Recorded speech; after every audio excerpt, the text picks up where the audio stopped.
Hi, my name is Dr. Carol Waweru, the founder of Co-Vibrations Health Studio, and today we'll be partnering with Ponea Health to talk about cerebral palsy. Cerebral palsy is a group of disorders that affects muscles and movement.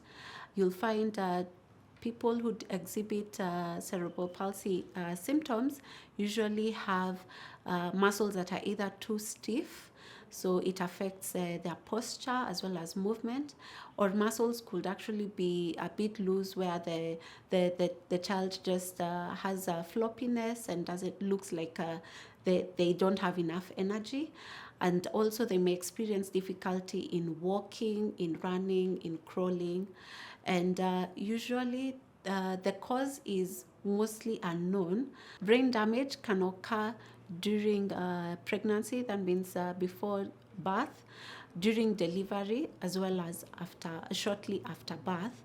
And during pregnancy, there could be several causes that are associated with cerebral palsy.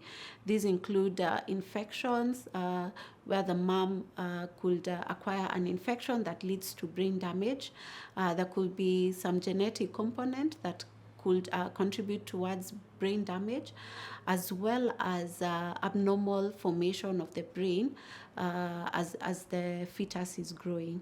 During delivery, complications could occur that lead to low oxygen flow to the brain, especially during long and prolonged and difficult labor, and this can lead to brain damage.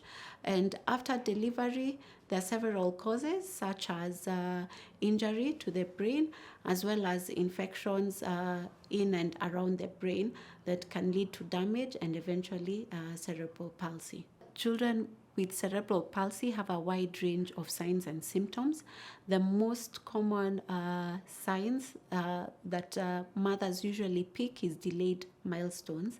So you'll find a child after they're born, after several months, they do not have muscle tone, so they're not able to have hold their neck up, and also they're not able to crawl within the given time, and also there's a delay in walking, among other milestones. So that's usually the most common complaint when mothers go to hospital. They'll complain about delayed milestones. Also, there'll be abnormal posture because of the abnormal muscle tone.